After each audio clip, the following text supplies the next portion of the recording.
Welcome students. Now after going through the two introduction videos about theories of failures, now we will move to each theories of failure one by one. The first theory of failure is maximum principal stress theory, also called as normal principal stress theory, or it was proposed by Rankine, therefore also called as Rankine's theories of failure. Rankine's theories of failure is the name by which in most of the examination the questions about this topic is asked. Now this theory assumes that the failure or fracture in a material occurs when the maximum principal stress at any point in the material reaches the critical value regardless of other stresses. That means when at any point in the material a principal stress reaches a value of the critical value. Now what is this critical stress value? This critical stress value is the stress value reached while performing tension test on UTM on this material. So we are comparing with the reference of that stress which we obtained in tension test. Now this critical value can be sigma UT, that is ultimate tensile stress, or sigma YT, that is yield tensile stress, that we have determined while performing on tension test, that is on UTM. In these cases the failure is defined, can be said to have the material can be said to have failed when it excessively deforms, that is due to excessive deformation, or completely breaks, that is complete fracture. All these two topics we have already discussed in the first video. Now we know that for a complex state of stress, the maximum or minimum principal stresses that we have studied in strength of material complex stresses chapter, where we called sigma 1 as maximum principal stress or also major principal stress, and sigma 2 as minor principal stress or minimum principal stress. This sigma 1 or 2 can be given as sigma x plus sigma y by 2 plus minus 1 by 2 under root sigma x plus minus sigma y by 2 whole square plus tau square. This minus plus minus means when it is plus it is for maximum principal stress, when it is minus it is for minimum principal stress or minor principal stress. Now when this value becomes equal to sigma yp, and what is this yp means? Sigma means stress, yp means at yield point. When we are working on a ductile material, so this sigma yp means the stress at yield point while the specimen or the component was loaded on UTM for tensile test. Here sigma yp, in place of sigma yp we can say sigma ut, ultimate tension tensile stress when the material is brittle. Now according to this theory, when the maximum principal stress reaches the critical value of ultimate tensile stress for the brittle materials, the material is said to have failed. Now we can have a plot, a representation from where we can understand the limitations and the safe regions of this theory of failure, where on x-axis and y-axis we can plot the two stresses. If we take the case of biaxial stress system, where sigma 1 can be on x-axis, sigma 2 can be of y-axis. This sigma 1 means major principal stress and minor principal stress. Now in a biaxial stress system we have different principal stresses and on different planes at different points. Now if the maximum principal stress sigma 1 is plotted on x-axis, sigma 2 on y-axis, and we find a plot, and that plot according to this theory is a square. How this plot is a square we will see. I will explain you through the marker pen and with the help of board that I will show in this video. Now you must be wondering how that square graph is plotted. So let us try for two different materials, that is ductile material and brittle material. In the case of ductile material, you must be knowing that the yield tensile strength is equivalent to or very close to yield compressive strength. Okay. Then if we consider a case where sigma 1 is greater than sigma 2, when sigma 1 is greater, that is maximum, that means maximum principal stress is this one. So, according to this principal stress theory, when sigma 1 is greater than sigma 2, then what was the condition? The statement, as per the statement, is this sigma 1 when it reaches the stress level, that is critical stress level, that we have performed on tension test. So, when sigma 1 is greater than sigma 2, then sigma 1 is equal to plus minus SYT upon factor of safety. This becomes the condition according to this theory of failure. So, this can be represented on the graph. If we plot the graph where sigma 1 is on x axis and sigma 2 is on the y axis, we can represent this equation on the graph. Sigma 1 is when it is plus SYT. Let us consider factor of safety to be 1 for a particular case. If factor of safety is 1, then sigma 1 will be plus SYT. Plus SYT means the sigma 1 value has to be something in plus, and so the line will be, this line will represent sigma 1 is equal to plus SYT. When sigma 1 is minus SYT, similarly the graph will be this side. So, this can be represented sigma 1 is equal to minus SYT. Okay. Now, if in the second case sigma 2 is greater than sigma 1, then the highest value is of sigma 2. In this case, what does our theory says? The maximum principal stress value when it reaches the critical value. So, in this case sigma 2 will be equal to plus minus SYT upon factor of safety.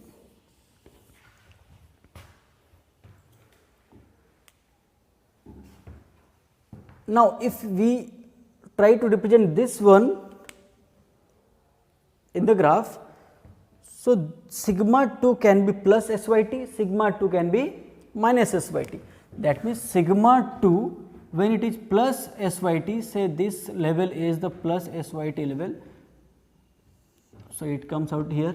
So, this line, the equation of this line is sigma 2 is SYT, that is plus.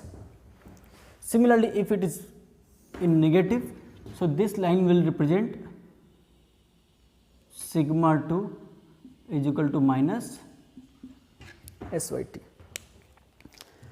Now, from here we see this region A, B, C, D is a square of equal sides, because SYT is everywhere, sigma 2 is also reaching SYT, sigma 1 is also reaching SYT.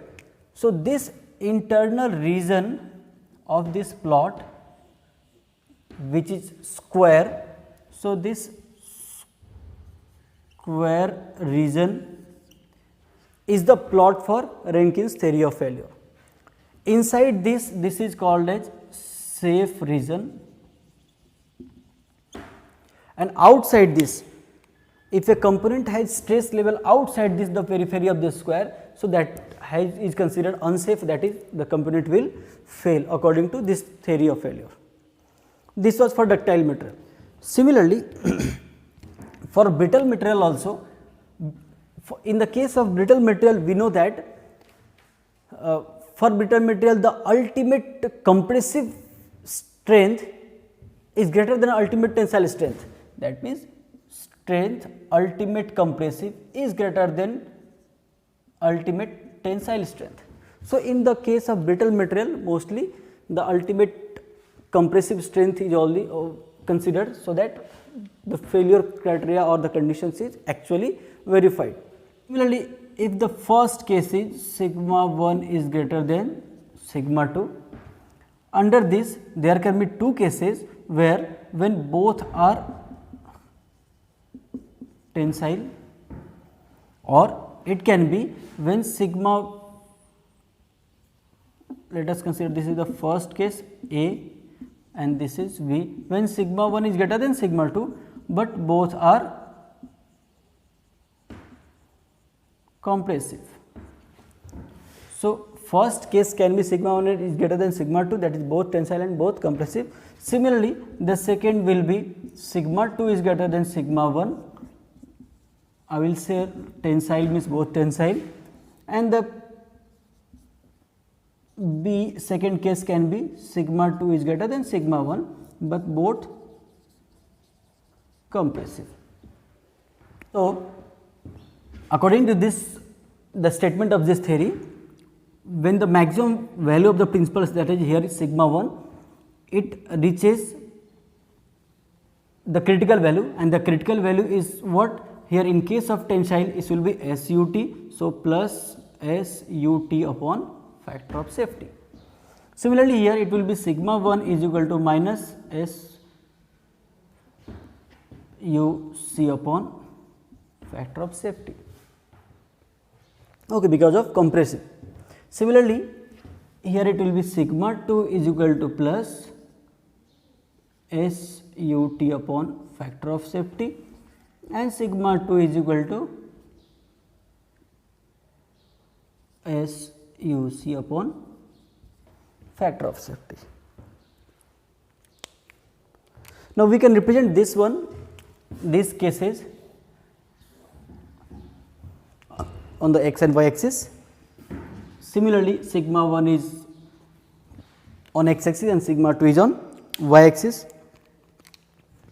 If we consider sigma 1 as ut, this value, for negative this value. Similarly, for sigma 2 the value just like this. So, this region is again the same for brittle, and this is nothing but a square. So, it is exactly similar to brittle, but this theory of failure is predominantly used for brittle materials. Why? The reason is that, see, we are considering the extreme level of the critical value. That means a material has a critical value of 100 MPa. So, up to 99 MPa, if it is the principal value is reaching up to 99 MPa, it is safe. When the principal stress is reaching 100 MPa, then only metal will start to fail. But in the case of brittle materials, in the case of brittle materials, while the material is exceeding 50% of its strength, that means the strength is 100 MPa, the principal stress, when it is exceeding 50% of the value, then the material, since it is a ductile material, so shearing starts occurring in the material. So, the material before failing by principal stress, it starts to shear out first. So, this theory of failure is mostly used or valid for brittle materials. So, this has to be kept in mind that this theory of failure is valid for brittle material, and it is least or not used for ductile materials. Now, just you must have seen how the plots were there. In that video, you must have seen that I was writing sigma 1 is equal to plus minus SYT upon FOS. SYT is the yield tensile strength of the material, and considering factor of safety, we will get the stress, and when that stress value is reached by the principal stress, we say component has failed. Now, failure occurs when the point lies on the periphery of that square, means when the stresses are within the range of that square, we call that the material is safe, and when the stress values are outside of the periphery of the square, we consider that the material has failed. So, from here we can conclude that the condition of failure is when sigma 1 that is maximum principal stress at any point in a multi-directional loaded stress system component when the maximum principal stress is greater than SYT or SUT, that means yield tensile strength or ultimate tensile strength. I am considering only strength because we are considering factor of safety 1. If we consider factor of safety 2, 2.53, then definitely the stress value will go down and therefore the stress value will be less. If sigma 1 is positive, then we consider SYT. If sigma 1 is negative, that means compressive stress is there, then we consider ultimate tensile strength. Then condition of safe design is that when this maximum principal stress should be less than the permissible stress, that means this maximum principal stress at any point in the material must be less than the permissible stress. What is this permissible stress? This permissible stress is the stress which we obtained while performing tension test on that material. This maximum principal stress theory of failure or Rankine's theory of failure is valid for brittle materials. It was experimentally seen that this theory of failure gives good result for brittle material but not for ductile material. The reason for that was, for brittle materials there is no permanent deformation occurred or observed. The material sustains the load, sustains the stress, and at a point suddenly it breaks. Means if the material has a ultimate strength of say 100 MPa, so till 99 MPa the material is sustaining that stress value and suddenly it breaks. So a perfect square plot is justified and valid here. Now, but in the case of ductile material, we know that in ductile material the shearing occurs. So if the ultimate strength is 100 MPa, then we know that the shear stress is half of that, 0.5 of that. So shear stress is 50 only for that ductile material. So in case of ductile material, if we consider this theory of failure for ductile material, then we, as per this theory of failure, we are considering that it should sustain up to 100 MPa, but due to shear stresses at 50 MPa only the material starts to slide, the planes start to slide, and so it deforms and the failure occurs. Therefore this theory of failure is giving good result for brittle materials. Now this theory is valid when both the stresses are positive or both are negative, that is of same nature, both tensile and both compressive. So whenever the stresses are both positive and both negative, then this theory of failure gives the best and good result. This theory of failure is definitely not applicable for ductile materials, and this theory of failure is not suitable for the safe design of machine components made of ductile material, because ductile materials, you know, that are very weak in shear.